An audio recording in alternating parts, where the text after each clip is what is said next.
Everyone, सत श्री अकाल सारिਆਂ ਨੂੰ। ਆਪਾਂ डिस्कस कर रहे हैं directing chapter and this is the last part of directing chapter यानी कि फोर्थ पार्ट अपना। ते फोर्थ पार्ट ਦੇ ਵਿੱਚ ਆਪਾਂ डिस्कस करनी है 7.4 कम्युनिकेशन बारे।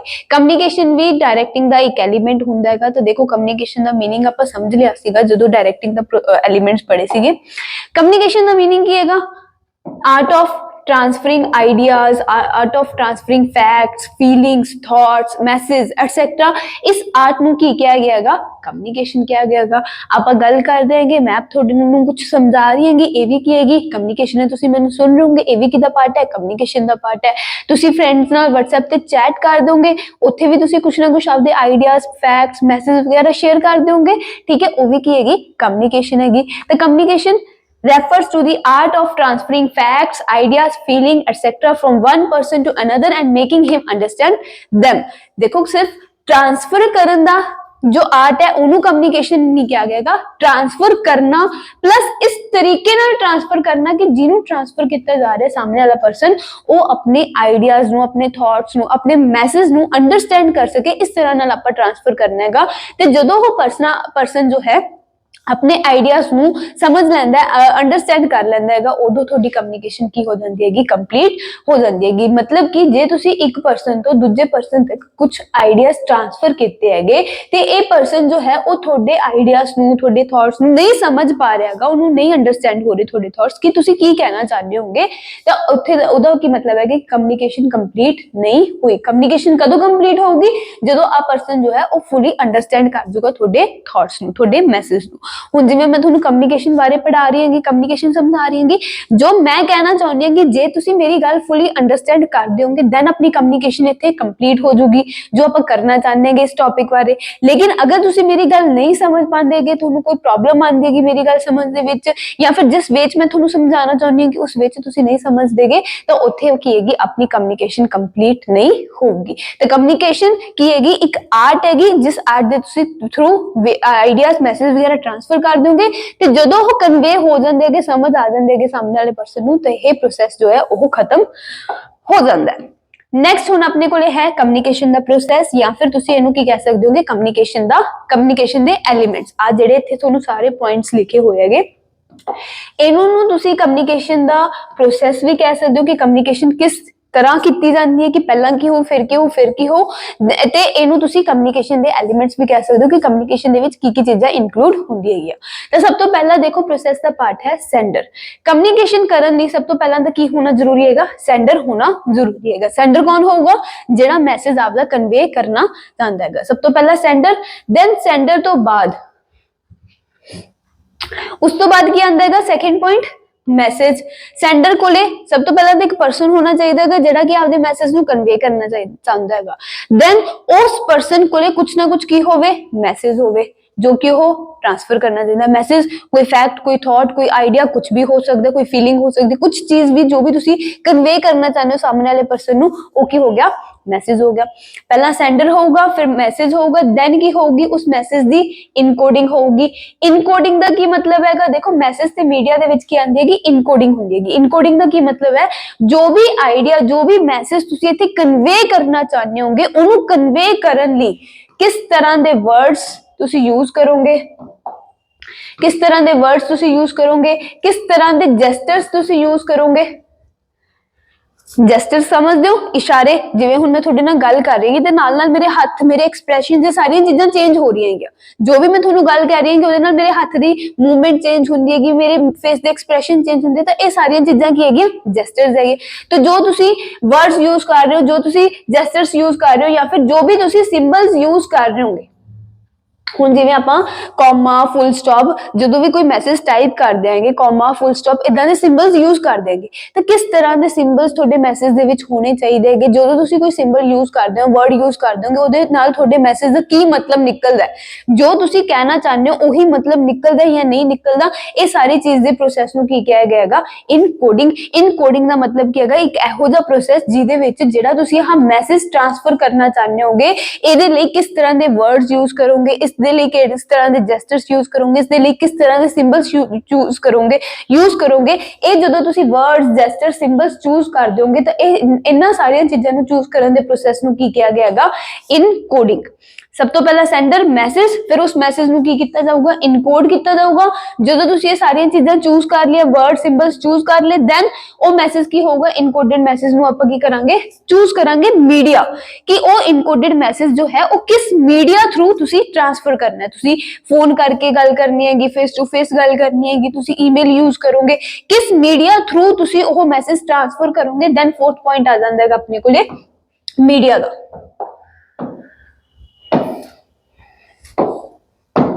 समझ आ गई। फोर्थ पॉइंट अपने को क्या आ गया कि आप मीडिया चूज करेंगे कि इस मीडियम थ्रू आप ये मैसेज जो है वो ट्रांसफर करना है। मीडिया चूज कर लिया, देन उस बाद की आऊगा रिसीवर। मीडिया चूज करने तो बाद अपने को क्या आंदा है, रिसीवर आंदा है। लेकिन रिसीवर तो पहला की होगी डिकोडिंग होगी। डिकोडिंग का की मतलब हैगा, हुण इनकोडिंग का की मतलब सीगा, इत्थे जो वर्ड्स जेस्चर सिंबल्स आप मैसेज च यूज करने हैं उन्हां नूं चुनना इज इनकोडिंग। हुण डिकोडिंग की हैगा कि जो भी रिसीवर है वो मैसेज नू अंडरस्टैंड कर सके, वो इन्ना वर्ड्स इन्ना जेस्चर्स इन्ना सिंबल्स का मतलब समझ सके। इस दे प्रोसेस नू की क्या गया, डिकोडिंग। सेंडर जदों वर्ड्स जेस्चर सिंबल्स चूज करता है ताकि रिसीवर मतलब समझ सके, उन्होंने इनकोडिंग किया गया। जदों रिसीवर उन्हां वर्ड सिंबल जेस्चर्स नू समझण दी कोशिश करता है, अंडरस्टैंड करने की कोशिश करता है कि सेंडर की कहना चाहता है, उस प्रोसेस नू की किया गया, डिकोडिंग। डिकोडिंग उस बाद आ गया अपने को रिसीवर। रिसीवर वो पर्सन जिहड़ा मैसेज रिसीव कर रहेगा, जदों ही मैसेज रिसीव हो गया उन्होंने अंडरस्टैंड हो गया। हुण इत्थे तो ट्राई कर रहे हैं कि उन्हें मैसेज अंडरस्टैंड हो जाए, फिर रिसीवर आ गया, मैसेज अंडरस्टैंड हो गया। मैसेज अंडरस्टैंड करने तो बाद नेक्स्ट अपने को 7th स्टेप के अंदर है फीडबैक, कि जदों ही उन्हें रिसीव किया मैसेज वो नाल दी नाल की दवे, फीडबैक दवे। फीडबैक जावे सेंडर कोले ताकि सेंडर नू पता चल जाए कि जो गल उन्हें कही हैगी वो रिसीवर नू समझ आ गई कि नहीं आई। जदों ही फीडबैक रिसीव होगी कि गल समझ आ गई कि नहीं आ गई, देन अपना कम्युनिकेशन का प्रोसैस की हैगा कंप्लीट हो जाऊगा। 7 एलिमेंट्स होंगे है कम्युनिकेशन दे, 7 स्टेप्स होंगे है प्रोसीजर दे। एक 8th स्टेप, एक 8th एलिमेंट होर होंदा हैगा, वो होंदा हैगा नॉइज दा। नॉइज बेसिकली किसी भी तरह की डिस्टर्बेंस, नॉइज बेसिकली की हैगी किसी भी तरह की डिस्टर्बेंस जो कि क्रिएट हो रही हैगी कम्युनिकेशन प्रोसैस दे विचकार, उन्होंने आप की कहांगे नॉइज। तुसी फोन ते गल कर रहे होंगे, विच डिस्टर्बेंस क्रिएट होगी, तुसी व्हीकल ते जांदे जांदे फोन ते गल कर रहे हो, पिछों दी बहुत तेज आवाज आ रही सी, तुहानू कोई भी गल समझ नहीं आई, या फिर लाइन ब्रेक होगी, नेटवर्क प्रॉब्लम है कि तुहानू फोन ते गल करदे समझ नहीं आई। तो ये जो डिस्ट्रैक्शन डिस्टर्बेंसेस क्रिएट होंदियां हैगी कम्युनिकेशन दे विच, इहनू आपां की नाम दिन्ने हैगे, नॉइज दा नाम दिन्ने हैगे। तो ये भी की हुंदा हैगा कम्युनिकेशन दा एक एलिमेंट हुंदा हैगा कि अगर नॉइज क्रिएट हो जूगी कम्युनिकेशन प्रोसैस दे विचकार, तो उस केस दे विच अपनी कम्युनिकेशन कंप्लीट नहीं होगी। तो तुहानू ध्यान देना पऊगा कि नॉइज करके कोई भी चीज मिसकम्युनिकेट तो नहीं हुई। So noise is also an important element of communication. Communication दे एलिमेंट समझ आए। सब तो पहला सेंडर, फिर उहदे कोल एक मैसेज होगा, वो मैसेज नू इनकोड करूगा। Message media through, media choose करांगे आपां किस मीडियम थ्रू है ट्रांसफर करना है। फिर वो मीडियम थ्रू जो ट्रांसफर करांगे रिसीवर उन्होंने डिकोड करूगा, देन मैसेज की करूगा, रिसीव करूगा। रिसीव करके की करूगा, फीडबैक दे दूंगा सेंडर नू समझ आया कि नहीं आया। नॉइज पता लग गई, डिस्टर्बेंसेस जो भी क्रिएट हो रही है in the process of communication. Clear. जे थोनू हुण क्वेश्चन आ जाता है कि कम्युनिकेशन दा प्रोसैस लिखो या फिर कम्युनिकेशन दे एलिमेंट्स की रहेंगे, कुछ भी पूछ लेंदे कि ओदे विच तुसी आही चीज़ां मेंशन करके आउणी है। जे एलिमेंट पूछ लेंदे कि फिर तो तुसी चाहे इन्हां नू उल्टे पुल्टे भी लिखे हो तां भी कोई दिक्कत नहीं। लेकिन अगर प्रोसैस दा क्वेश्चन आएगा फिर ये थोनू 7 एलिमेंट्स जो है, 7 पॉइंट्स जो है वो स्टेप बाय स्टेप ही लिखने पैणगे कि पहला sender, message, encoding, media, decoding, receiver ते फीडबैक। क्लियर। चलो जी, अगर ये क्लियर हो गया देन हुण आ जाओ टाइप्स ऑफ कम्युनिकेशन। हुण देखो डायरेक्टिंग दे विच कम्युनिकेशन इन्हां ने क्यों इंक्लूड किया हैगा, जिवें देखो हुण कम्युनिकेशन का की मतलब है गलबात करनी। हुण अगर एक सुपीरियर ने आपदे सबऑर्डिनेट नू सुपरवाइज करना है, उन्हें इंस्ट्रक्शन देनी है, उन्हें गाइडेंस देनी है, उन्हें मोटिवेट करना है, उन्हें लीड करना है, हर एक चीज लिए की जरूरी है, कम्युनिकेशन का होना जरूरी है। तो कम्युनिकेशन बहुत ही ज्यादा इफेक्टिव होनी चाहिए, बहुत सही तरीके नाल तुहानू गल कहनी आनी चाहिए कि नहीं तो गल का कुछ होर भी मतलब निकल सकता है, तो उहदे नाल जिहड़े इंप्लॉयज हैगे ਉਹ ਡੀਮੋਟੀਵੇਟ ਵੀ ਹੋ ਸਕਦੇ ਹੈਗੇ। ਜੋ ਤੁਸੀਂ ਕਹਿਣਾ ਚਾਹੁੰਦੇ ਹੋਗੇ ਜੇ ਇੰਪਲੋਏ ਉਹਦਾ ਕੁਝ ਹੋਰ ਮਤਲਬ ਨਿਕਾਲ ਦੇਣਗੇ ਤਾਂ ਹੋ ਸਕਦਾ ਕਿ ਉਹ ਡੀਮੋਟੀਵੇਟ ਹੋ ਜਾਣ, ਮੋਟੀਵੇਟ ਹੋਣ ਦੀ ਬਜਾਏ ਆਪਾਂ ਉਹਨੂੰ ਇਨਫਲੂਐਂਸ ਨਾ ਕਰ ਪਾਈਏ। ਤਾਂ ਉਹਨਾਂ ਨੂੰ ਇਨਫਲੂਐਂਸ ਕਰ ਪਾਈਏ, ਉਹਨਾਂ ਨੂੰ ਕੰਮ ਲਈ ਇਨਕਰੇਜ, ਮੋਟੀਵੇਟ ਕਰ ਸਕੇ, ਉਹਨਾਂ ਨੂੰ ਸਹੀ ਤਰ੍ਹਾਂ ਨਾਲ ਇੰਸਟਰਕਟ ਕਰ ਸਕੇ। ਇਹਦੇ ਲਈ ਬਹੁਤ ਜ਼ਰੂਰੀ ਹੈਗਾ ਕਮਿਊਨੀਕੇਸ਼ਨ ਪ੍ਰੋਪਰਲੀ ਹੋਵੇ, ਕਮਿਊਨੀਕੇਸ਼ਨ ਕੰਪਲੀਟ ਹੋਵੇ ਤੇ ਚੰਗੀ ਤਰ੍ਹਾਂ ਕੰਪਲੀਟ ਹੋਵੇ। ਇਸੇ ਕਰਕੇ ਕਮਿਊਨੀਕੇਸ਼ਨ ਵੀ ਇਹਨਾਂ ਨੇ ਕੀ ਕੀਤਾ ਹੈਗਾ, ਡਾਇਰੈਕਟਿੰਗ ਦਾ ਹੀ ਇੱਕ ਐਲੀਮੈਂਟ ਮੰਨਿਆ ਹੈਗਾ ਕਿ ਜੇ ਤੁਸੀਂ ਡਾਇਰੈਕਸ਼ਨਸ ਦੇਣੀ ਹੈਗੇ ਤਾਂ ਤੁਹਾਨੂੰ ਕਮਿਊਨੀਕੇਸ਼ਨ ਕਰਨੀ ਆਉਣੀ ਚਾਹੀਦੀ ਹੈਗੀ। टाइप्स ऑफ कम्युनिकेशन ਦੇ ਵਿੱਚ ਕਮਿਊਨੀਕੇਸ਼ਨ ਜੋ ਹੈ ਉਹ ਦੋ ਤਰ੍ਹਾਂ ਦੀ ਹੈਗੀ। ਜਿਵੇਂ ਆਪਾਂ ਫਾਰਮਲ ਔਰ ਜਿਵੇਂ ਆਪਾਂ ਟਾਈਪਸ ਆਫ ਆਰਗੇਨਾਈਜੇਸ਼ਨ ਪੜ੍ਹ ਕੇ ਆਏ ਸੀ ਕਿ ਆਰਗੇਨਾਈਜੇਸ਼ਨ ਦੋ ਤਰ੍ਹਾਂ ਦੀਆਂ ਹੁੰਦੀਆਂ, ਫਾਰਮਲ ਤੇ ਇਨਫਾਰਮਲ। ਕਿ ਇੱਕ ਇਹੋ ਜਿਹੀ ਆਰਗੇਨਾਈਜੇਸ਼ਨ ਹੁੰਦੀ ਜਿੱਥੇ ਸਭ ਕੁਝ ਪ੍ਰਿਸਕ੍ਰਾਈਬਡ ਫਾਰਮ ਦੇ ਵਿੱਚ ਦਿੱਤਾ ਹੁੰਦਾ ਹੈ, ਇੱਕ ਇਹੋ ਜਿਹੀ ਆਰਗੇਨਾਈਜੇਸ਼ਨ ਹੁੰਦੀ ਹੈ ਕਿ ਜਿੱਥੇ ਕੁਝ ਵੀ ਪ੍ਰਿਸਕ੍ਰਾਈਬਡ ਫਾਰਮ ਦੇ ਵਿੱਚ ਨਹੀਂ ਹੁੰਦਾਗਾ। ਉਹ ਵੀ ਕਮਿਊਨੀਕੇਸ਼ਨ ਜਿਹੜੀ ਹੈਗੀ ਉਹ ਵੀ ਦੋ ਤਰ੍ਹਾਂ ਦੀ ਹੁੰਦੀ ਹੈ ਕਿ ਫਾਰਮਲ ਕਮਿਊਨੀਕੇਸ਼ਨ ਤੇ ਇਨਫਾਰਮਲ ਕਮਿਊਨੀਕੇਸ਼ਨ।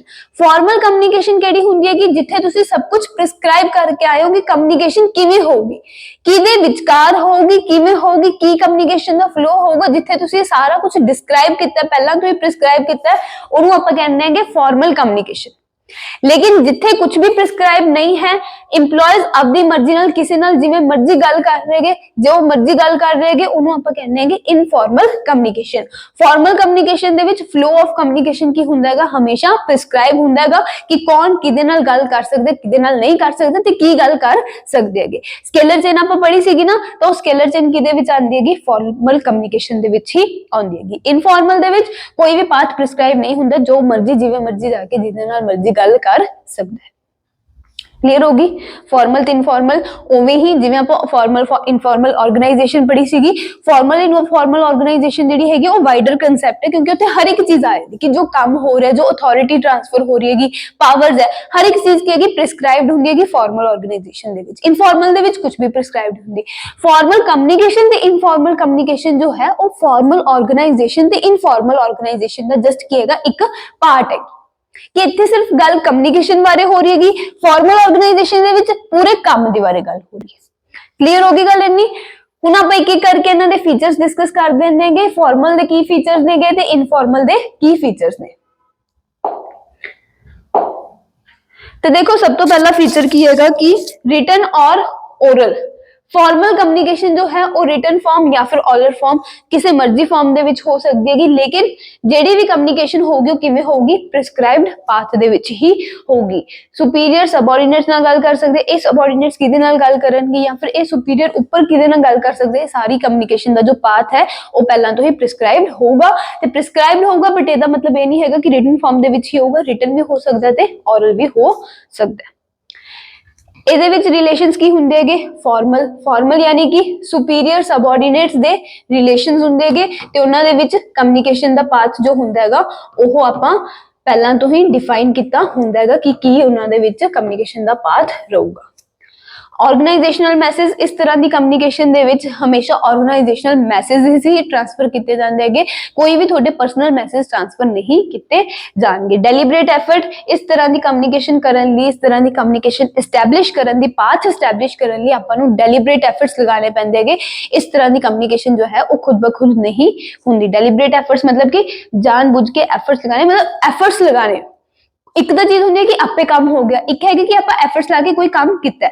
तो फॉर्मल कम्युनिकेशन जिहड़ी हैगी ओहदे लई एफर्ट्स लगाने पैंदे हैगे, इनफॉर्मल लई तुहानूं एफर्ट्स लगाने की लोड़ नहीं हुंदी। तो इहदे फीचर्स हैगे। फॉर्मल ऑर्गेनाइजेशन नूं जे तुसीं ध्यान च रखोगे तो ओहदे अकॉर्डिंग फॉर्मल कम्युनिकेशन दे फीचर्स तुहानूं अलग तो याद करन दी लोड़ नहीं हैगी, आप उत्थों ही पॉइंट्स कढ के लिख सकदे। हुण इदां ही आप पढ़ लेने फॉर्मल दे पढ़ ले, इनफॉर्मल कम्युनिकेशन दे। इनफॉर्मल कम्युनिकेशन दे की है formation through social relations. Society दे विच सोशल सर्कल जो थोड़ा हैगा वो किस तरह दा है, किस तरह दे तुसी कल्चर, किस तरह दी वैल्यूज जो है वो फॉलो कर दोगे, किस तरह दा थोड़ा फ्रेंड सर्कल है, किस तरह दा थोड़ा इंटरेस्ट है, ठीक है, उस तरह जो है वो थोड़ा रिलेशंस क्रिएट हो जाते हैं। तो इनफॉर्मल कम्युनिकेशन जो है वो ਜਿਹੜੀ अपनी ऑर्गेनाइजेशन ਦੇ ਵਿੱਚ फ्रेंड्स ਬਣਦੇ ਹੈਗੇ, ਕਲੀਗਸ ਜਿਨ੍ਹਾਂ ਨਾਲ ਆਪਾਂ ਗੱਲਬਾਤ ਕਰਨਾ ਪਸੰਦ ਕਰਦੇ ਹਾਂ, ਜਿਨ੍ਹਾਂ ਨਾਲ ਆਪਣੇ ਸੋਸ਼ਲੀ ਸਰਕਲ ਜੋ ਹੁੰਦਾ ਹੈਗਾ ਉਹਦੇ ਵਿੱਚੋਂ ਇਹ ਇਨਫॉर्मल ਕਮਿਊਨੀਕੇਸ਼ਨ ਜੋ ਹੈ ਉਹ ਫਾਰਮ ਹੁੰਦੀ ਹੈ। टू टाइप ऑफ इंफॉर्मेशन, इस तरह की ऑर्गेनाइजेशन, इस तरह की कम्युनिकेशन दे विच दो तरह की इंफॉर्मेशन जाती है। पिछे आपां पढ़िया ऑर्गेनाइजेशनल मैसेज, इस तरह की कम्युनिकेशन दे विच ऑर्गेनाइजेशनल मैसेज भी जाते हैं, प्लस जो पर्सनल मैसेज होंगे हैं, जो मैनू प्रॉब्लम्स है, मेरी पर्सनल प्रॉब्लम्स है, जो मेरी दुख तकलीफ है, वो भी मैं की करूँगी अपने फ्रेंड सर्कल, जो भी मेरा ऑफिस दे विच फ्रेंड होगा उहदे नाल मैं शेयर कर सकती है। तो इस तरह की ऑर्गेनाइजेशन दे विच दोनों तरह की इंफॉर्मेशन, पर्सनल ते ऑर्गेनाइजेशनल, काम दे रिलेटेड भी ते काम तो बाद जो थोड़ी पर्सनल लाइफ हैगी ओहदी रिलेटेड भी तुसीं इंफॉर्मेशन शेयर करते हो। अनसर्टन पार्ट, उत्थे पाथ प्रिस्क्राइब्ड हुंदा है, लेकिन इनफॉर्मल ऑर्गेनाइजेशन दे विच कोई भी पाथ प्रिस्क्राइब नहीं हुंदा है, कोई भी किवें भी खड़ के किसी नाल भी गल कर सकता है। Possibility of rumours and distortion, इस तरह की ऑर्गेनाइजेशन दे विच देखो जो तुसी पर्सनल मैसेज या फिर कोई भी प्रिस्क्राइब्ड पाथ नहीं हैगा, इस तरह की ऑर्गेनाइजेशन दे विच र्यूमर्स यानी कि अफवाहां फैलन दा चांसेस ज्यादा हुंदे हैगे। इसने इस परसन नूं कोई गल कीती, ए परसन ने अगे नूं वो गल दसती, इहने अगे किसी नूं गल दसती, इहने अगे जाके किसी नूं गल दसती, इहने अगे किसी नूं दसती, इदां एक गल जो है वो काफी लोकां दे विच फैलन करके, क्योंकि कोई भी प्रिस्क्राइब पाथ नहीं है, कोई भी आई नहीं है कि केड़ी गल तुसीं कर सकदे हो, केड़ी गल नहीं कर सकदे, खुली छुट्टी है कि जो मर्जी गल कर सकदे हो, जिवें मर्जी कर सकदे होगे, तो उत्थे अफवाहां फैलन दे चांसेस की हुंदे हैगे ज्यादा हुंदे। क्विक रिले तां हैगा क्योंकि इत्थे प्रिस्क्राइब्ड पाथ नहीं है, जो भी तुसी काम करना हैगा वो क्विकली कर सकदे हो। फॉर्मल कम्युनिकेशन दे विच तुहानू प्रिस्क्राइब्ड पाथ फॉलो करना पऊगा। जे तुसी टॉप मैनेजमेंट कोले जाके कोई गल करनी है तो उहदे लई तुहानू प्रिस्क्राइब पाथ फॉलो करके ही जाना पऊगा, लेकिन इत्थे तुसी सीधा जाके गल कर सकदे हो ते काम जो है वो छेती हुंदे हैगे। तां आ सीगे इनफॉर्मल कम्युनिकेशन दे features. Social relations through form हुंदी हैगी, टू टाइप्स ऑफ इंफॉर्मेशन जांदी हैगी, अनसर्टन पाथ हुंदा है, र्यूमर्स फैलन दे पॉसिबिलिटी ज्यादा हुंदी हैगी ते क्विक रिले काम छेती हो जांदा है। समझ आ गए? Next is barrier in communication. हुण कम्युनिकेशन बारे आप पढ़ लिया की हुंदी हैगी, की प्रोसेस है, किन्ने तरह की हुंदी हैगी, सारा कुछ पढ़ लिया। ठीक है, हुण आप ये भी गल पढ़ी हैगी कि कम्युनिकेशन कंप्लीट कदों होगी। कम्युनिकेशन हमेशा कंप्लीट उदों ही होगी जदों जिहदे नाल तुसीं कम्युनिकेट कर रहे होगे उहनूं तुहाडी गल पल्ले पैगी। जे सामने वाले नूं तुहाडी गल पल्ले नहीं पै रही, उहनूं तुहाडी गल समझ नहीं आ रही, तो उत्थे मतलब की हैगा कि कम्युनिकेशन कंप्लीट नहीं हुई। तो इस तरह हुण कम्युनिकेशन जदों आप करदे हैगे किसी नाल भी, एक सुपीरियर सबऑर्डिनेट नाल जदों कम्युनिकेट कर रहा हैगा, तो उत्थों की बैरियर की दिक्कतां आंदियां हैं कम्युनिकेशन दे विच, की प्रॉब्लम्स आ सकदियां हैं कि कम्युनिकेशन कंप्लीट होने दे विच, वो बैरियर्स बारे आपां इत्थे पढ़ना है। बैरियर्स इंपॉर्टेंट टॉपिक है, ध्यान नाल पढ़ियो की बैरियर्स हुंदे हैगे। तो 4 तरह के बैरियर्स नेगे अपने कोल इत्थे हैगे। बैरियर्स बहुत ज्यादा, लेकिन ब्रॉड जो हेडिंग हैगी वो सिर्फ 4 तरह दी हैगी। पहली हुंदी है semantic barrier, psychological barriers, organizational barriers और पर्सनल बैरियर्स। सीमेंटिक बैरियर्स केड़े हुंदे हैगे? आपां पढ़िया इनकोडिंग एंड डीकोडिंग। इनकोडिंग ते डीकोडिंग दो प्रोसैस हुंदे हैगे जिहदे विच तुसीं जो भी मैसेज दे विच सिंबल्स, वर्ड्स, जेस्चर्स वगैरह यूज कर रहे होंगे उन्हां नाल रिलेटेड ये दो प्रोसैस है। एक दे विच तुसीं चूज कर रहे होंगे ताकि मैसेज सही डिलीवर हो सके, एक दे विच तुसीं जिहड़े वर्ड्स सेंडर ने चूज करके मैसेज कन्वे कीता हैगा उन्हां वर्ड, सिंबल, जेस्चर्स तो सेंडर दा मैसेज समझण दी कोशिश कर रहे होंगे। तां इनकोडिंग ते डीकोडिंग यानी कि वर्ड्स, जेस्चर्स, सिंबल्स इन्हां दे रिलेटेड जो बैरियर्स क्रिएट हुंदे हैगे कि तुसीं सही वर्ड नहीं चूज कीता, तुसीं सही जेस्चर नहीं दिखाया, आपदा सही सिंबल नहीं यूज कीते, इदां दे जो बैरियर्स हुंदे हैगे उन्हां उस तरह दे बैरियर्स नूं आपां नाम दिंदे हैगे सीमेंटिक बैरियर्स। साइकोलॉजिकल बैरियर्स जो मैसेज कन्वे कर रहा है ते जिन्हों मैसेज कन्वे किया जा रहा है ओहदे दिमाग च कुछ फर्क सीगा, ओह जिहड़े बैरियर्स हुंदे हैगे साइकोलॉजिकल बैरियर। मतलब कि जिवें हुण मान लो कि क्लास दे विच तुसीं स्कूल च जांदे हो, टीचर पढ़ा रहा हैगा, ਤੁਹਾਡੇ ਦਿਮਾਗ 'ਚ ਕੁਝ ਹੋਰ ਹੀ ਚੱਲੀ ਜਾਂਦਾ, ਤੁਸੀਂ ਕਿਸੇ ਹੋਰ ਹੀ ਖਿਆਲਾਂ ਦੇ ਵਿੱਚ ਫਿਰਦੇ ਹੋ, ਤਾਂ ਉਹੋ ਜਿਹੇ ਜਿਹੜੇ ਬੈਰੀਅਰਸ ਹੁੰਦੇ ਆ। ਹੁਣ ਜੇ ਤੁਸੀਂ ਕਿਸੇ ਹੋਰ ਹੀ ਖਿਆਲਾਂ ਦੇ ਵਿੱਚ ਫਿਰਦੇ ਹੋ, ਤੁਹਾਡੇ ਦਿਮਾਗ 'ਚ ਕੁਝ ਹੋਰ ਚੀਜ਼ਾਂ ਚੱਲ ਰਹੀਆਂ। ਫॉर एग्जांपल कि टीचर ਤੁਹਾਨੂੰ ਬਿਜ਼ਨਸ ਪੜ੍ਹਾ ਰਿਹਾ, ਠੀਕ ਹੈ, ਕਲਾਸ ਦੇ ਵਿੱਚ, ਤੇ ਤੁਸੀਂ ਸੋਚਿਆ ਹੋ ਕਿ ਯਾਰ ਅੱਜ ਇੰਡੀਆ ਦਾ ਮੈਚ ਹੋਣਾ ਹੈਗਾ, ਪਤਾ ਨਹੀਂ ਇੰਡੀਆ ਜਿੱਤੂਗੀ ਨਹੀਂ ਜਿੱਤੂਗੀ, ਇਦਾਂ ਦਾ ਕੁਝ ਸੋਚ ਰਹੇ ਹੋਗੇ।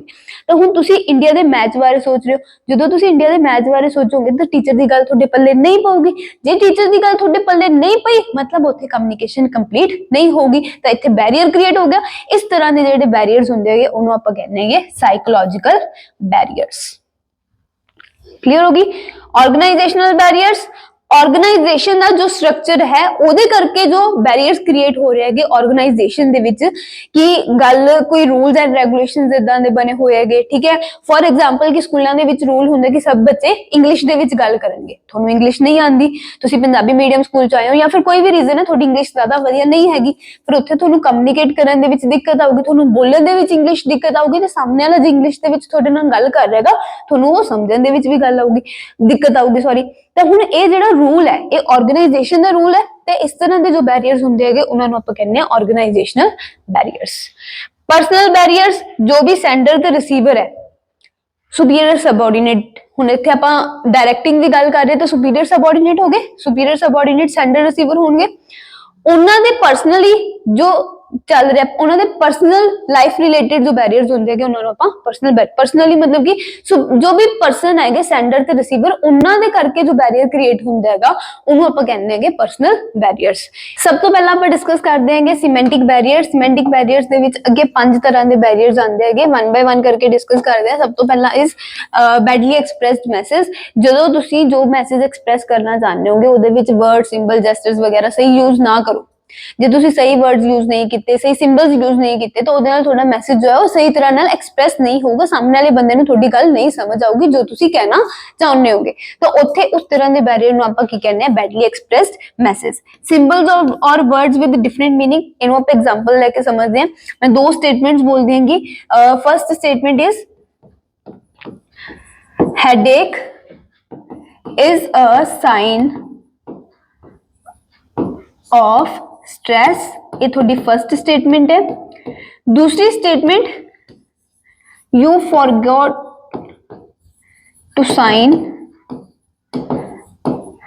this document। ਹੁਣ देखो इत्थे 2 स्टेटमेंट्स लिखे हैं मैं, दोनों स्टेटमेंट्स दे विच साइन वर्ड यूज होया, ਇੱਥੇ ਵੀ ਸਾਈਨ ਵਰਡ ਯੂਜ਼ ਹੋਇਆ ਤੇ ਇੱਥੇ ਵੀ ਸਾਈਨ ਵਰਡ ਯੂਜ਼ ਹੋਇਆ।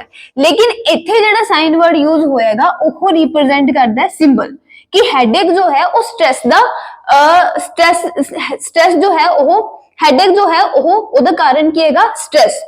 कि स्ट्रेस हेडेक किदा सिंबल है, स्ट्रेस दा सिंबल है। तो एक तरह ना सिंबल रिप्रेजेंट कर रहे, इत्थे साइन दा मतलब कुछ होर है। लेकिन ए स्टेटमेंट दे विच जेड़ा मैं साइन वर्ड यूज किया गया ओदा मतलब की है साइन दा सिग्नेचर, कि मैं सिग्नेचर करना भूल गई डॉक्यूमेंट्स। हुण वर्ड सेम है, स्पेलिंग सेम है, लेकिन मीनिंग की हैगा डिफरेंट है। तो इदां ही बहुत सारे इंग्लिश दे वर्ड्स एहो ਜਿਹੇ ਹੁੰਦੇ ਹੈਗੇ ਜਿਨ੍ਹਾਂ ਦੇ स्पेलिंग सेम ਹੁੰਦੇ ਹੈਗੇ, वर्ड सेम ਹੁੰਦਾ ਹੈਗਾ, लेकिन मीनिंग जो ਕੀ ਹੁੰਦਾ ਹੈਗਾ डिफरेंट ਨਿਕਲਦਾ। ਜਦੋਂ ਵੀ ਤੁਸੀਂ ਸਟੇਟਮੈਂਟ ਦੇ ਵਿੱਚ ਕਿਸੇ ਸਟੇਟਮੈਂਟ ਦੇ ਵਿੱਚ ਉਸ ਵਰਡ ਨੂੰ ਯੂਜ਼ ਕਰਦੇ ਹੋਗੇ ਤਾਂ ਸਟੇਟਮੈਂਟ ਦੇ ਅਕੋਰਡਿੰਗ ਉਸ ਵਰਡ ਦਾ मीनिंग ਜੋ ਹੈ ਉਹ डिफरेंट ਨਿਕਲ ਜਾਂਦਾ। ਹੁਣ ਫਰਸਟ ਸਟੇਟਮੈਂਟ ਦੇ ਵਿੱਚ ਹੈਡੇਕ ਇਜ਼, ਹੁਣ ਮੈਂ ਇੱਥੇ ਇਹਦਾ ਮਤਲਬ ਸਿਗਨੇਚਰ ਥੋੜੀ ਨਾ ਕੱਢੂੰਗੀ, ਇਹਦਾ ਮਤਲਬ ਕੀ ਹੈਗਾ ਕਿ ਹੈਡੇਕ ਜੋ ਹੈ ਉਹ ਸਟ੍ਰੈਸ ਦਾ ਇੱਕ ਸਿੰਬਲ ਹੈ, ਕਿ ਹੈਡੇਕ ਤਾਂ ਹੁੰਦਾ ਆਪਾਂ ਨੂੰ ਕਿਉਂਕਿ ਸਟ੍ਰੈਸ ਹੈਗਾ। ਤੇ ਇੱਥੇ दोनों स्टेटमेंट्स ਦੇ ਵਿੱਚ वर्ड सेम यूज किया गया लेकिन उन्हां वर्ड्स ਦਾ मीनिंग ਕੀ ਹੈਗਾ डिफरेंट है। ਹੁਣ ਹੋ ਸਕਦਾ ਹੈ ਕਿ ਜਿਹੜਾ ਸੈਂਡਰ ਹੈ ਉਹਨੇ ਜੋ वर्ड यूज ਕੀਤਾ ਹੈਗਾ ਉਦੋਂ ਉਹਨੇ ਕੁਝ ਹੋਰ ਮਤਲਬ ਕੱਢ ਕੇ यूज किया सी, लेकिन रिसीवर जो है वो उस वर्ड का दूसरा मतलब कढ़ ले तो उत्थे भी जो है कम्युनिकेशन दे विच बैरियर क्रिएट हो जाऊगा। क्योंकि जे मान लो कि मैं सेंडर ने फर्स्ट स्टेटमेंट अकॉर्डिंग जो है साइन वर्ड यूज किया सी लेकिन receiver second statement according sign word का मतलब कढ़ ले तो उत्थे उन्होंने सेंडर की जो गल है वो समझ नहीं आ पाऊगी तो सेंडर का मैसेज जो है वो रिसीवर तक कम्युनिकेट नहीं हो पाऊगा तो बैरियर क्रिएट हो जाऊगा। क्लीयर होगी गल इन्नी कि सिंबल ते वर्ड्स जो है जो उन्हों का मीनिंग सेम होंगे, डिफरेंट वर्ड्स होंगे तो लेकिन मीनिंग सेम होंगे, उत्थे भी बैरियर क्रिएट हो जाऊगा अगर तुसी दूसरा मतलब कर लेने हो उस वर्ड का। Next is unclarified assumptions. हुण जे तुसी अनक्लैरिफाइड अजम्पशंस यानी कि कुछ होर ही अज्यूम कर लेने हो, सेंडर ने क्या कुछ होर सीगा लेकिन अज्यूम कुछ होर कर लेने हो। फॉर एग्जाम्पल कि मैं थोनू कह देनी हैगी कि असाइनमेंट मैं थोनू दित्ती हैगी एक ते ए असाइनमेंट जो है वो तुसी कल तक सबमिट करवानी। हुण कल तक मेरा मतलब सीगा कि मॉर्निंग दे विच तुसी सबमिट करवानी होगी, लेकिन तुसी की समझ लिया कि कल अच्छा ठीक है कल इवनिंग तक आपां करवा सकते हैं, शाम नूं आपां सबमिट करा दांगे। हुण इत्थे सेंडर जो तुहानूं गल कह रहे कि कल असाइनमेंट सबमिट कराएंगे तो कल मतलब मॉर्निंग तक, लेकिन रिसीवर की समझ रहा है कल इवनिंग तक। इत्थे उन्हें आप दी असम्पशन क्रिएट कर ली, ये असम्पशन होगी ओदी, उन्हें क्लियर नहीं किया कि कल किस टाइम तक मैं सबमिट करवानी होगी। तो इस तरह के बैरियर्स ਨੂੰ ਆਪਾਂ ਨਾਮ ਦਿੰਦੇ ਹੈਗੇ ਅਨਕਲੈਰੀਫਾਈਡ ਅਸੰਪਸ਼ਨ, ਕਿ ਜਿੱਥੇ ਤੁਸੀਂ ਉਹਨੂੰ ਕਲੀਅਰ ਨਹੀਂ ਹੁੰਦਾ ਕੀ ਗੱਲ ਹੋ ਰਹੀ ਹੈ, ਕਿ ਤੁਸੀਂ ਆਪਦੀ ਅਸੰਪਸ਼ਨ ਕ੍ਰੀਏਟ ਕਰਕੇ ਉਸ ਗੱਲ ਨੂੰ ਸਮਝ ਲੈਣੇ ਹੋਗੇ। ਤਾਂ ਇੱਥੇ ਉਹਨੂੰ ਮਾਰਨਿੰਗ ਸੀ, ਉਹਨੇ ਸਮਝ ਕੇ ਲਿੱਤਾ ਇਵਨਿੰਗ, ਸੋ ਇੱਥੇ ਕਮਿਊਨੀਕੇਸ਼ਨ ਕੰਪਲੀਟ ਨਹੀਂ ਹੋਊਗੀ ਤੇ ਬੈਰੀਅਰ ਕ੍ਰੀਏਟ ਹੋ ਗਿਆ। ਟੈਕਨੀਕਲ ਜਾਰਗਨ, ਹੁਣ ਟੈਕਨੀਕਲ ਜਾਰਗਨ ਨੂੰ ਇਦਾਂ ਸਮਝੋ ਕਿ ਤੁਸੀਂ ਸਾਰੇ ਕਮਰਸ ਸਟੂਡੈਂਟਸ ਹੋ, ਹੁਣ ਤੁਸੀਂ 10th ਦੇ ਵਿੱਚੋਂ ਜਦੋਂ +1 ਦੇ ਵਿੱਚ ਆਏ ਸੀ ਤਾਂ ਅਕਾਊਂਟਸ ਜੋ ਹੈ ਉਹ ਤੁਹਾਡੇ ਲਈ ਇੱਕ ਨਵਾਂ ਸਬਜੈਕਟ ਹੈ। ਤੁਸੀਂ ਪਹਿਲਾਂ ਕਦੇ ਵੀ ਅਕਾਊਂਟਸ ਬਾਰੇ ਨਹੀਂ ਪੜਿਆ, ਨਾ ਹੀ ਅਕਾਊਂਟਸ ਬਾਰੇ ਸੁਣਿਆ। ਹੁਣ ਮੰਨ ਲਓ ਜਦੋਂ ਤੁਸੀਂ +1 ਦੇ ਵਿੱਚ ਫਸਟ ਕਲਾਸ ਲਗਾਈ, ਅਕਾਊਂਟਸ ਦੀ ਫਸਟ ਕਲਾਸ ਲਗਾਈ, ਤੇ ਅਕਾਊਂਟਸ ਵਾਲੇ ਟੀਚਰ ਤੁਹਾਡੇ ਨਾਲ ਸਿੱਧਾ ਹੀ debit, credit, asset, liability, capital, drawings ਇਦਾਂ ਗੱਲ ਕਰਨ ਲੱਗੇ। ਹੁਣ ਫਸਟ ਕਲਾਸ ਜਦੋਂ ਤੁਸੀਂ 10th ਦੇ ਬਾਅਦ ਪਹਿਲੀ ਵਾਰੀ ਕਲਾਸ ਲਾਣ ਆਏ ਹੋ, ਤੁਹਾਨੂੰ ਤਾਂ debit, credit, asset, liability, drawings ਇਹ ਕੀ ਹੁੰਦੀਆਂ ਇਹਨਾਂ ਬਾਰੇ ਪਤਾ ਹੀ ਨਹੀਂਗਾ। ਜੇ ਉਹ ਸਿੱਧਾ ਡਾਇਰੈਕਟਲੀ ਬਿਨਾ ਮਤਲਬ ਦੱਸੇ ਤੁਹਾਨੂੰ ਇਹਨਾਂ ਵਰਡਸ ਦਾ ਯੂਜ਼ ਕਰਨਗੇ ਤਾਂ ਉੱਥੇ ਤੁਹਾਨੂੰ ਉਹਨਾਂ ਦੀ ਗੱਲ ਨਹੀਂ ਸਮਝ ਆਊਗੀ ਕਿ ਉਹ ਲਾਇਬਿਲਿਟੀ ਤੋਂ ਕੀ ਕਹਿਣਾ ਚਾਹੁੰਦੇ ਹੈ, ਕਿ ਐਸੈਟ ਤੋਂ ਉਹਨਾਂ ਦਾ ਮਤਲਬ ਕੀ ਹੈਗਾ, ਐਕਸਪੈਂਸ ਤੋਂ ਉਹਨਾਂ ਦਾ ਮਤਲਬ ਕੀ ਹੈਗਾ। ਤਾਂ ਉੱਥੇ ਵੀ ਜੋ ਉਹ ਤੁਹਾਨੂੰ ਸਮਝਾਉਣਾ ਚਾਹੁੰਦੇ ਕਿ ਉਹ ਕਮਿਊਨੀਕੇਸ਼ਨ ਕੰਪਲੀਟ ਨਹੀਂ ਹੋਊਗੀ ਤੇ ਉੱਥੇ ਵੀ ਕੀ ਹੋ ਜਾਊਗਾ, ਬੈਰੀਅਰ ਕ੍ਰੀਏਟ ਹੋ ਜਾਊਗਾ। ਹੁਣ ਇਹ ਐਗਜ਼ਾਮਪਲ ਮੈਂ ਕਿਉਂ ਦਿੱਤੀ ਹੈਗੀ, ਕਿਉਂਕਿ ਜਿਹੜੇ ਵੀ ਡੈਬਿਟ, ਕ੍ਰੈਡਿਟ, ਐਸੈਟ, ਲਾਇਬਿਲਿਟੀਜ਼ ਵਗੈਰਾ ਹੈਗੇ ਕਿ ਇਹ ਅਕਾਊਂਟਸ ਦੀ ਟੈਕਨੀਕਲ ਵਰਡਸ ਨੇ, ਕਿ ਅਕਾਊਂਟਸ ਦੀ ਲੈਂਗੁਏਜ ਹੈਗੀ। ਤਾਂ ਇਸ ਤਰ੍ਹਾਂ ਨਾ ਕਿਸੇ ਵੀ ਫੀਲਡ ਦੇ ਰਿਲੇਟਡ ਜੋ ਟੈਕਨੀਕਲ ਵਰਡਸ ਯੂਜ਼ ਕਰਦੇ ਆਂਗੇ ਆਪਾਂ, ਜੇ ਮੰਨ ਲਓ ਸਾਹਮਣੇ ਵਾਲੇ ਬੰਦੇ ਨੂੰ ਉਸ ਉਹਨਾਂ ਟੈਕਨੀਕਲ ਵਰਡਸ ਦੀ ਨੌਲੇਜ ਨਹੀਂ ਹੈਗੀ, ਫਿਰ ਉੱਥੇ ਕਮਿਊਨੀਕੇਸ਼ਨ ਬੈਰੀਅਰ ਕ੍ਰੀਏਟ ਹੋਊਗਾ। ਤੁਹਾਨੂੰ ਉੱਥੇ ਉਹਨਾਂ ਨੂੰ ਸਮਝਾਉਣਾ ਪਊਗਾ ਕਿ ਇਸ ਟੈਕਨੀਕਲ ਵਰਡ ਤੋਂ ਤੁਹਾਡਾ ਮਤਲਬ ਕੀ ਹੈਗਾ, ਫਿਰ ਹੀ ਕਮਿਊਨੀਕੇਸ਼ਨ ਕੰਪਲੀਟ ਹੋਊਗੀ, ਅਦਰਵਾਈਜ਼ ਨਹੀਂ ਕੰਪਲੀਟ ਹੋਊਗੀ। ਟੈਕਨੀਕਲ ਲੈਂਗੁਏਜ ਕਰਕੇ ਜੋ ਬੈਰੀਅਰਸ ਕ੍ਰੀਏਟ ਹੁੰਦੇ ਹੈਗੇ ਉਹਨਾਂ ਨੂੰ ਆਪਾਂ ਟੈਕਨੀਕਲ ਜਾਰਗਨ ਕਹਿੰਦੇ ਹੈਗੇ। Body language and gesture decoding, body language से जेस्टर्स करके भी बैरियर्स क्रिएट होंदे हैगे। हुण मान लो कि थोनू मैं गुस्से डांटना है, हुण जे मैं डांटना है थोनू तां मेरे फेस दे एक्सप्रैशन, मेरी बॉडी लैंग्वेज दे विच भी की होना चाहिए, गुस्सा होना चाहिए, फिर ही थोड़े ते गुस्सा किया जाऊगा। लेकिन मान लो मैं बोल तो गुस्से च रही हैगी, लेकिन मेरी बॉडी लैंग्वेज ते जेस्चर जो है वो गुस्सा नहीं कर रहे, तो उत्थे भी जो मैसेज है वो सही तरह डिलीवर नहीं होगा। जे तुसी गुस्से च गल करनी चाहते होगे तो थोड़े वर्ड्स से भी गुस्सा होना चाहिए, प्लस थोड़ी बॉडी लैंग्वेज ते जेस्चर से भी की होना चाहिए, गुस्सा होना चाहिए। जे तुसी प्यार नाल गल करनी है, वर्ड्स से भी प्यार होना चाहिए, बॉडी लैंग्वेज ते जेस्चर से भी प्यार होना चाहिए। आए ना होवे कि तुसी घूर के बंदे नाल प्यार नाल गल करिए, नहीं। तो बॉडी लैंग्वेज वर्ड्स जो है वो थोड़ी मैच करने चाहिए। अगर नहीं मैच कर रहे फिर उत्थे बैरियर क्रिएट होगा, तो बैरियर सीमेंटिंग बैरियर के अंदर आऊगा। क्लियर होया 5 तरह के barriers, body language, badly expressed message, symbol with different meanings, unclarified assumption, technical jargon ते body language and gesture decoding. Next one is psychological barriers. Psychological barriers 4 तरह के होंगे। प्री मैच्योर एवैल्यूएशन, सेंडर ने जो गल कहनी है हजे उन्हें कही नहीं की, लेकिन पहला ही तुसी असम्पशन क्रिएट कर ली, पहला ही तुसी आपदे दिमाग से विच कुछ सोच लिया कि वो सामने वाला बंदा तुहानू की कहना चाह रहा है। उस तरह के बैरियर्स नूं आपां की कहने हैं, प्री मैच्योर एवैल्यूएशन, कि जदों तुसी पहला तो ही सोच लैंदे हो कि वो की कहना चाहुंदा हैगा, तो उत्थे फिर की होगा, तुसी ओहदी गल ध्यान नाल नहीं सुनोगे जो भी वो कहना चाहता है। तो इस तरह के बैरियर्स नूं आपां की कहने हैं, प्री मैच्योर एवैल्यूएशंस, कि मैं पहला तो ही सोच के रख लिया कि वो बंदा मैनू की कहना आउंदा है। लैक ऑफ अटेंशन, ये हुणी जिहड़ा आपां क्रिकेट वाली एग्जांपल दित्ती कि टीचर क्लास दे विच पढ़ा रहा है लेकिन तुसी क्रिकेट मैच बारे सोची जांदे हो, इंडिया जीतू नहीं जीतू, तो इहनूं आपां की कहांगे, लैक ऑफ अटेंशन, कि जदों सेंडर कम्युनिकेट कर रहा है तो रिसीवर दा ध्यान नहीं सीगा, रिसीवर जो है अटेंटिवली गल नहीं सुन रहा सीगा। तो जे वो अटेंटिवली गल नहीं सुनूगा तो उन्होंने सेंडर की गल पल्ले नहीं पऊगी, तो उत्थे बैरियर क्रिएट हो जाऊगा। लॉस इन ट्रांसमिशन और पुअर रिटेंशन, हुण देखो की हुंदा हैगा, आप पढ़ा ना कि ऑर्गेनाइजेशन दे विच एक फ्लो दे विच इंफॉर्मेशन मूव हुंदी हैगी। हुण मान लो टॉप लेवल ए मिडल लेवल ते काम कर रहे हैगे, इन्हां दे अगे बंदे काम कर रहे हैगे। टॉप लेवल ने कोई मैसेज कन्वे किया इन्हां दोनां नूं, ठीक है। हुण इन्हां दोनां ने की करना है, अगे आपदे इंप्लॉयज तक मैसेज कन्वे करना है। हुण उपरों दी देखो ऑर्गेनाइजेशनल स्ट्रक्चर कितना वड्डा होगा, हुण कित्थों गल ट्रांसफर होके आ रही है। हुण ये गल जदों टॉप लेवल ने कही, जे मान लो कि इन्हां दोनों बंदियां ने सही तरीके नाल नहीं समझी, जे सही तरीके नाल नहीं समझणगे तो इत्थे आके गल ਹੋਰ ਬਣ ਜੂਗੀ, ਗੱਲ ਸਹੀ ਤਰ੍ਹਾਂ ਨਾਲ ਡਿਲੀਵਰ ਨਹੀਂ ਹੋਊਗੀ। ਜੇ ਮੰਨ ਲਓ ਕਿ ਇਹਨਾਂ ਨੇ ਸਮਝ ਸਹੀ ਲੈ ਲਈ, ਲੇਕਿਨ ਜਦੋਂ ਇਹ ਟਰਾਂਸਮਿਟ ਕਰ ਰਹੇ ਸੀ ਅੱਗੇ ਇਹ ਗੱਲ, ਉਹ ਉਦੋਂ ਸਹੀ ਤਰ੍ਹਾਂ ਨਾਲ ਟਰਾਂਸਮਿਟ ਨਹੀਂ ਹੋਈ, ਤਾਂ ਉਹਨੂੰ ਆਪਾਂ ਕਹਿੰਦੇ ਹਾਂ ਲॉस ਇਨ ਟਰਾਂਸਮਿਸ਼ਨ ਔਰ ਪੂਅਰ ਰਿਟੈਂਸ਼ਨ। ਕਿ ਜਿਹੜੇ ਬੰਦੇ ਨੂੰ ਕੋਈ ਗੱਲ ਕਹੀ ਗਈ ਹੈਗੀ, ਉਹਦੀ ਯਾਦ ਸ਼ਕਤੀ ਜੋ ਹੈ, ਉਹਦੀ ਰਿਟੈਂਸ਼ਨ, ਗੱਲ ਨੂੰ ਰਿਟੇਨ ਕਰਨ ਦੀ ਪਾਵਰ ਜੋ ਹੈ ਉਹ ਪੂਅਰ ਹੈਗੀ, ਤਾਂ ਕਰਕੇ ਉਹ ਅੱਗੇ ਸਹੀ ਤਰੀਕੇ ਨਾਲ ਗੱਲ ਰਿਟੇਨ ਨਹੀਂ ਕਰ ਪਾਇਆ, ਸਹੀ ਤਰੀਕੇ ਨਾਲ ਗੱਲ ਜੋ ਹੈ ਉਹ ਟ੍ਰਾਂਸਫਰ ਨਹੀਂ ਕਰ ਪਾਇਆ। ਇਸ ਤਰ੍ਹਾਂ ਦੇ ਬੈਰੀਅਰਸ ਵੀ ਕੀ ਹੈਗੇ, ਸਾਈਕੋਲੋਜੀਕਲ ਬੈਰੀਅਰਸ ਦੇ ਵਿੱਚ ਆਣਗੇ। ਡਿਸਟਰਸਟ, ਜੇ ਤੁਹਾਨੂੰ ਆਪਦੇ ਸਾਹਮਣੇ ਵਾਲੇ ਬੰਦੇ ਨਾਲ, ਜਿਹਦੇ ਨਾਲ ਤੁਸੀਂ ਕਮਿਊਨੀਕੇਟ ਕਰ ਰਹੇ ਹੋਗੇ, ਉਹਦੇ ਤੇ ਭਰੋਸਾ ਹੀ ਨਹੀਂ ਹੈਗਾ ਕਿ ਸਹੀ ਤਰੀਕੇ ਨਾਲ ਕੰਮ ਕਰੂਗਾ ਜਾਂ ਫਿਰ ਸਹੀ ਤਰੀਕੇ ਨਾਲ ਤੁਹਾਡੀ ਗੱਲ ਸਮਝੂਗਾ, ਜੇ ਇਹ ਚੀਜ਼ ਵੀ ਹੈਗੀ ਹੈ ਤੁਹਾਡੇ ਦਿਮਾਗ ਦੇ ਵਿੱਚ, ਤਾਂ ਵੀ ਤੁਹਾਡੀ ਕਮਿਊਨੀਕੇਸ਼ਨ ਜੋ ਹੈ ਉਹ ਕੰਪਲੀਟ ਨਹੀਂ ਹੋਗੀ। ਕਿਉਂਕਿ ਜੇ ਤੁਸੀਂ ਉਹਦੇ ਤੇ ਕੌਨਫੀਡੈਂਸ ਲੈ ਕੇ ਚੱਲੋਗੇ ਕਿ ਹਾਂ ਇਹ ਤੁਹਾਡੀ ਗੱਲ ਸਮਝ ਲੂਗਾ, ਤਾਂ ਤੁਸੀਂ ਉਹਨੂੰ ਉਸ ਕੌਨਫੀਡੈਂਸ ਨਾਲ ਗੱਲ ਕਨਵੇ ਕਰੋਗੇ। ਲੇਕਿਨ ਜੇ ਤੁਸੀਂ ਉਹਦੇ ਨੂੰ ਕੌਨਫੀਡੈਂਸ ਨਹੀਂ, ਉਹਦੇ ਤੇ ਬਿਨਾਂ ਭਰੋਸਾ ਕੀਤੇ ਉਹਨੂੰ ਗੱਲ ਦੱਸੋਗੇ ਕਿ ਤੁਹਾਨੂੰ ਐਂ ਲੱਗ ਰਿਹਾ ਕਿ ਇਹ ਗੱਲ ਨਹੀਂ ਸਮਝੂਗਾ, ਤਾਂ ਫਿਰ ਉੱਥੇ ਕਮਿਊਨੀਕੇਸ਼ਨ ਬੈਰੀਅਰ ਕ੍ਰੀਏਟ ਹੋ ਜਾਊਗਾ, ਕਿਉਂਕਿ ਤੁਹਾਡੀ ਗੱਲ ਉਸ ਤਰੀਕੇ ਨਾਲ ਕਨਵੇ ਹੀ ਨਹੀਂ ਹੋ ਪਾਊਗੀ। Next is organizational barriers. Organizational barriers ਦੇ ਵਿੱਚ ਸਭ ਤੋਂ ਪਹਿਲਾਂ ਆਂਦਾ ਹੈਗਾ ਸਟੇਟਸ।